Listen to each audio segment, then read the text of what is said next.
Have you ever heard of an antique centre being bought over Twitter almost on impulse? Well, today I'm going to be visiting my mate Vincent Page. There he is, you know him from previous videos, and we're going to get a look around his Oxford branch of Antiques on Hire. This was the very first antique centre. He's got 4. He's got an announcement to come in a moment as well. So join me, you'll hear the story of how he bought this place over Twitter, and we'll get a good look around the place too. Let me know what you think. And if I'm honest, I'm a bit jealous of those shorts. What about you? Good morning, David. How are you? I'm very well, but I'm fascinated to hear the story about the antique centre that was bought over Twitter, Vincent. Oh, yes, yeah. Well, it was quite amusing, to be honest with you. It was back in 2017, and I know a lot of people say you leave the best till last. Yeah. Which is it's effectively what people might think we've done with this one. However, I can now release details of the next one we bought, which is the 5th store. Oh, you do have another one coming. Yes, it's all done and dusted now. Right. I'll tell you that a bit later on. All right, but show us the flagship store that used to be, because I think the next one is going to be the flagship, am I right? Yeah, quite possibly, yes. Okay. So here we are, right on the high street in Oxford. Absolutely. I mean, what a location. We've got tourist buses, we've got colleges all over the place. And you're actually literally opposite Queen's College, aren't you? Yes, yeah, Queen's Lane. Queen's Lane. We do an awful lot of filming around here for Morse. Morse, of course. And so on. And we've got lovely cafes. Of course, we've got the ubiquitous bicycles. And then we have Antiques on Hire. And Vincent, isn't that just looking at the business? Yeah, it's a fascinating building. We bought it over Twitter. It was a Saturday night. I was sat at home in Bournemouth. We'd just eaten. I went into the office to turn the computer off, and there was a little message there from the Antiques Trade Gazette saying, would you like to buy this antique centre? And I looked at it and I shouted through to Lesley and said, would you like an antique centre in Oxford? What did she say? She then responded and said, where's Oxford? Par for the course, her geography's not brilliant. I said, well, it's about a couple of hours drive, it's not too far. And she said, well, that sounds interesting. So the following day I phoned, and here we are. You know, a few months later, it was all sorted, deal was done. And that was back in 2017. So you literally bought it because of a tweet? Yeah, absolutely, yeah. It was over Twitter. Okay, the power of Twitter. Yeah, I mean, social media proves the point, doesn't it? It really does. And as you can see, we're right outside the shop. We've got the bus stops. Yeah, I mean, you've got humanity everywhere. It's madness. Yeah. Careful, you'll get run over. I knew we were going to get run over. Okay, he wasn't very happy. Shall we go in before we cause an accident? Yeah, before we get run over, let's go in, yeah. And we've got a nice cafe next door as well, yes, Vince. That's been there a very long time. People coming across the road there, announces itself as the oldest established coffee house in Europe. Is it really? 1654. Wonderful. So they can visit you, Antiques on Hire. Absolutely. And get refreshments. Yeah. Everywhere they look. Yeah. Right. Let's not get killed.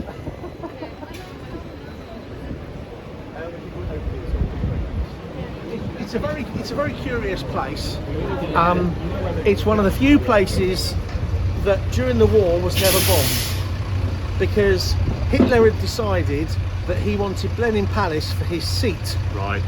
Just outside Oxford. Yeah. So he told all the Luftwaffe, and don't bomb Oxford because that's going to be the capital of England. Well, I know. I didn't know that. Good bit of interesting social history. Which is why all the architecture is still as it is, and it remains so. Because during the war, Oxford was never touched.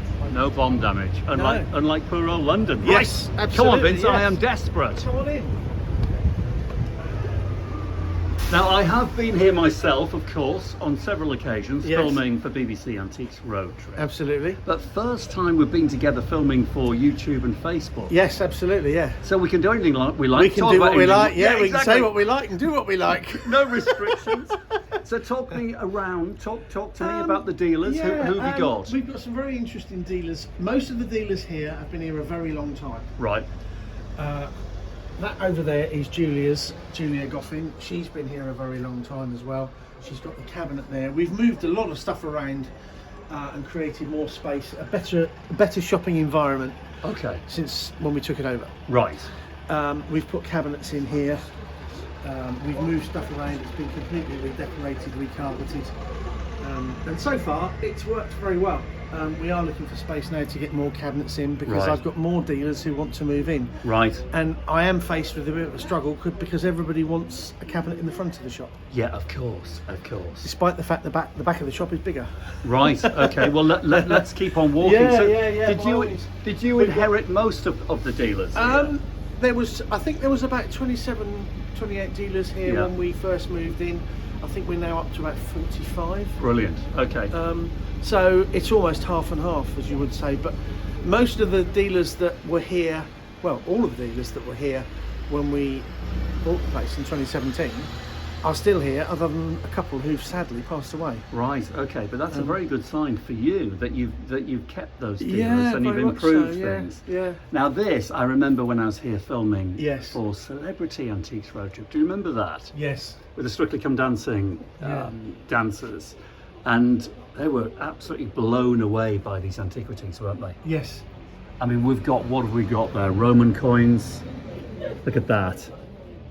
69, 79 AD. So knocking on the door of 2,000 years old. Yeah, I mean, he's very prolific, Roger. He's very good. He's been here a long time, hasn't he? He's been here a very long time. He's been featured on numerous TV programmes where essentially they will just go to him and ask. He's kind of like the go-to resource. Well, it's good that when they get stuck with it. Yeah, I mean, he specialises, and when you specialise, you become very good. Yeah. And that's his specialism. Now, look at that, viewers at home, wherever you are watching this in the world, look at that. That is a Roman glass vessel. What a thing.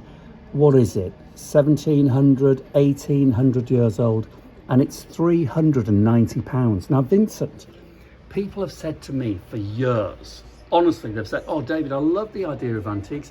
I couldn't possibly afford them, though." Yeah, I know, I hear that. It's bonkers, isn't it? I mean, there's proof under 400 quid I know. for a piece of sculpture now that's 1,700 years old. Antiques are not expensive, generally. No, they're not. No, not by a long stretch. We've got a chap in Taunton who's been coming into us for probably the last 3-4 weeks. And he's building a collection, and he's buying a lot of antiquities. Is he? And it's fascinating when you look at what he buys for, say, £60 or £70. Yeah.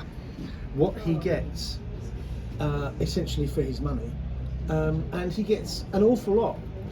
You know, you look at something that he's bought 200-300 years old, and he's just slowly building his collection. And it's quite interesting to see what he buys every single week when he comes in. Does he buy every week? Isn't that interesting? Yeah, he comes in and buys something every single week. I mean, look at that. That's a Texing shipwreck. I think we've talked about the Texing before. Yeah. So something that, was made 1820, something like went down in 1822. So what's that, 200 years old. Chinese porcelain made for the export market. Tells the most incredible story, been underwater for, almost 200 years, Vince. Yeah. And it's 120 quid. I mean, it's no money, is it? It's less than £1 a year for being underwater. I know. I'll tell you what, I'd more than £1 a year, wouldn't you? Right, show me around. Come on, let's go. Introduce me to whoever we bump into. Bits and pieces there. Right. We've got a new dealer just moved into this cabinet here. Yeah. And she's got a varied collection of things, probably a bit more vintage than antique. But you've got to mix it up, haven't you, Vince? Yeah, I mean, vintage is very popular at the moment, and it kind of tends to go with, people are usually looking for a very specific thing to fit the look of their home, and they want it to go in the right place with just the right thing. Yeah. And so be it. We've got an awful lot of vintage cameras down here from a local camera dealer. Now, do you find that most dealers in here are local, or do you have them coming from all over the country? No, to be fair, they started off being relatively local, and I say within a couple of hours drive. But there again, we do so much driving anyway. 2 hours really just is nothing to me. Well, to you it's nothing. I mean, goodness me. But the guy with the pictures, he's local. There are quite a few that are, within a bus journey's distance. of Right. being here. Okay. Now, you've got real varied stock here, Vince. You've got, antiquities, you've got vintage, and you've got a picture dealer as well. I think you're covering just about all bases, Well, aren't we you? try to, yeah. I mean, this guy here has been here a very long time. Him and his wife work in the shop. Oh, do they? Yeah. Yeah, Alan and Mary, yeah. Lovely. So they're specialising in the smalls and jewellery. Yeah, very much so, yeah. Very pretty stuff. Good things. Believe it or not, he's actually a pen dealer. A pen He dealer. deals in pens. I've got another cabinet I can show you in a minute. Right. Where he collects, not so much collects, but he deals with pens and desk equipment, and his name is Alan Penn. He is not. Yeah. Surely he changed his name. No, he didn't. No. He's got Alan Penn. Yeah. I love him already. Yeah. Fantastic. Then we've got more silver, actually. Some good silver in here, isn't there? Yeah. Now this is a Taunton dealer. Oh, One of our right. guys from Taunton.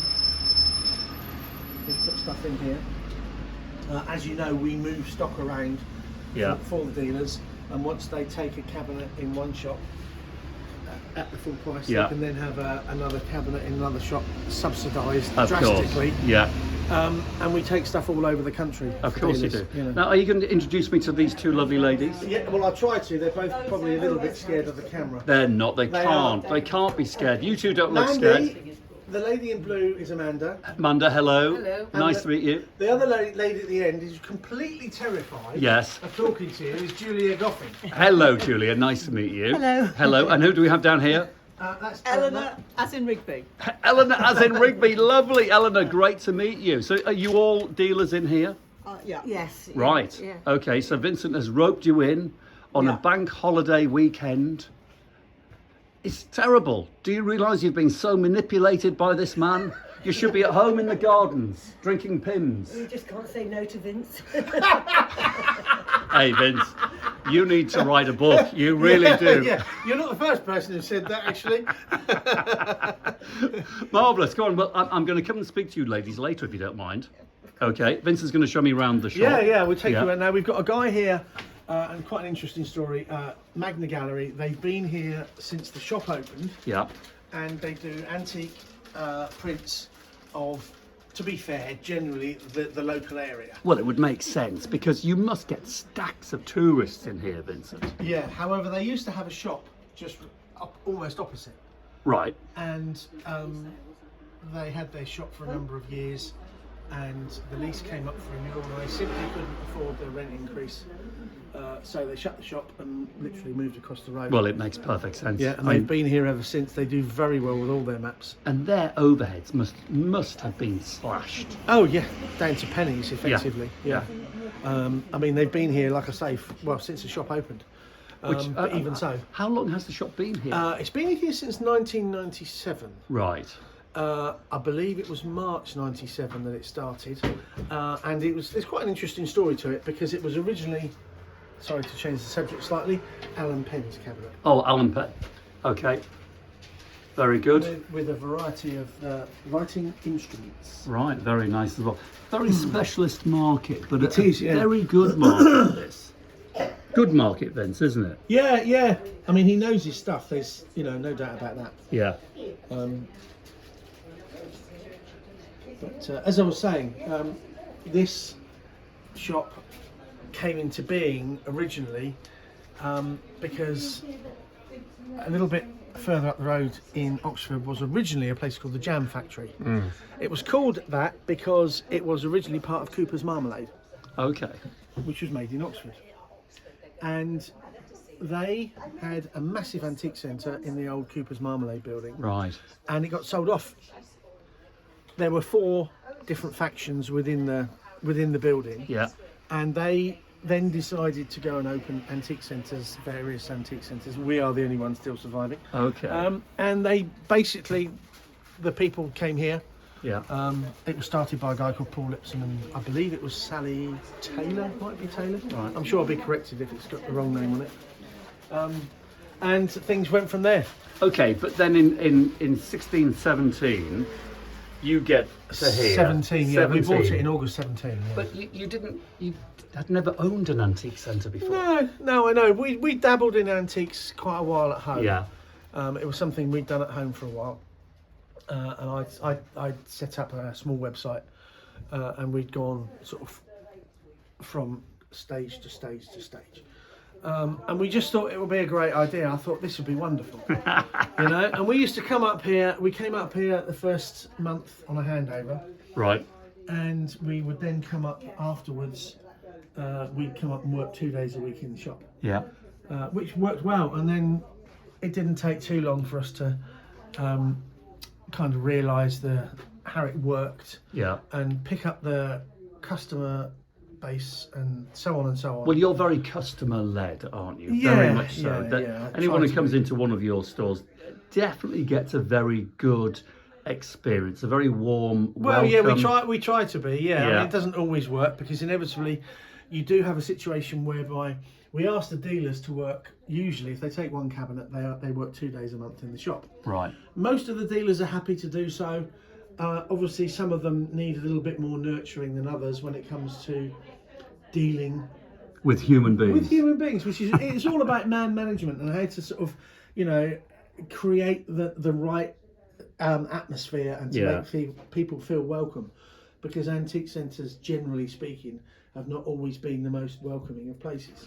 And I don't mean that towards Yeah. the people, but just generally speaking. You Yeah, know, yeah. Which is why we spent so much time and effort and money doing the decoration, Yeah. the floor. I mean, that little bit of plasterwork up there is listed. Is it really? Yeah. Gosh. So you really have to take care of that, don't you? Yeah, but this back part of the shop used to be part of next door, and it was a bank. Oh, right. And in 1979 they knocked through the wall, which is why there's a dogleg doorway. Right. And they made this part of the shop as well, and I'm glad they did because it's extended the shop by some margin. I mean, really, Vince, I mean, you're pretty well in the centre of Oxford. Yeah, And it's a big shop. Yeah. It's a big location for a city like Oxford. Very expensive Yeah. place to be, yeah. Tell me about it. isn't it? Yeah, it and is, to yeah. live. Now, what about the buyers? Where do they come from? Quite literally all over the world. We get an awful lot of Americans come in here, and they will come in right up until the end of November. And obviously, because you have the universities, there is a degree of parents coming over to see their children who are at university, etc., etc. And you do get a lot of visitors, but generally the visitors tend to be foreign visitors. Right. They come over from, you get an awful lot of Oriental people in here Yeah. who come over in the summer. And I mean, to be fair, I've watched them come in, look at something, pick up their phone, Google it, see if it's about the right price. They'd rather buy it in here than buy it off Yeah. their phone. Yeah. And so they'll buy it. Isn't that But fascinating? it's fascinating to watch. Isn't it? Yeah. How the market, how the How world it's changed. has changed. Yeah, very much so. Yeah, absolutely. But it happens quite a bit. In the times I've been here, where I've been filming celebrity shows and the normal Antiques Road Trip, I'm always fascinated. Said to the clients that are coming in, you are right, such a diverse group of people from literally all over the world. Yeah. I mean, it's a real melting pot. Yeah, it is. Yeah, I mean, it's fascinating. It the is. people you get in here. Yeah. We have got quite a high-profile craft element in here because we've got the Oxfordshire Craft Guild. Okay, tell me about that. They're in here as well. So when you say you're talking about new made objects, basically things that are made at home. Ah. Most of them are of a decent quality. They're made either at home or in a small workshop where people have got. do we have any examples in here? Yes. Oh yeah. Oh, show me some Yeah, examples. Yeah. There's a bit. I think you focused on this earlier on. There's a lady there that does an awful lot of. Oh, right. jewellery. Okay. She makes jewellery. She made some for us when we opened in Sidmouth. Oh, Vincent, I think this is a good idea. I think in the modern world, you've got to mix it, antiques with absolutely, vintage, and then antiques vintage with brand new handmade objects, which will become, vintage and then antique in the future. It's very strange you say that because we used to have a dealer in here who sadly passed away. He was a wood turner. Yeah. His wife is an artist, an author, and he often used to say to people that arts and crafts were the antiques of the future. Well, that's very true. And I thought to myself, it's not such a bad thing. Yeah. You know, when you think about it, it's not so far wrong. No, he's not so far wrong. I think as long as something is made by hand with skill, love and passion and all of that, what's the difference? 100 years' time. I like this. Yeah, I the do pottery, like this yes. pottery very much. That is absolutely lovely, charming, in fact. All handmade. Yeah, oh Vincent? yeah, she makes it all. That's lovely. That's Lovely lady. She really makes stylish. some really nice stuff. It's a good mix. I reckon you could put that bowl on an 18th century mahogany English side table and it would look delicious. Yeah, looks the part. Wouldn't it? Yeah. She Now- makes it all at home. Vincent, are you now going to reveal the new flagship Antiques on High? I can tell you where it is, yeah. Go for it. It's in Harrogate. Harrogate, North Yorkshire. Yeah. Listen, wherever you're watching in the world, Google Harrogate, North Yorkshire. It's a very good town, very upmarket, very wealthy. It's not dissimilar to Oxford. No, Lots of tourists. Is it the one, and I think the only I'm thinking of, is it Montpellier? Yes, it is. Yeah. Right, so that's a good old antique Yeah, it's centre, been well there established. about 35 years they've been trading there, I think. Right. How long have you been trying to get hold of that? Well, we started negotiations last summer, Right. or late summer, and things were slowed down slightly by an issue with the electric, shall we say, which they had. And Well, given the these things current happen. circumstances, Yeah. you know, fair play to the landlady. She sorted it all out, dealt with it in her own way, and then just came back to us. Brilliant. Are we going to go and make some films there? We are definitely going to go and make some films there. Brilliant. Without any shadow of a doubt. Vincent, always a delight and a pleasure. Thank you.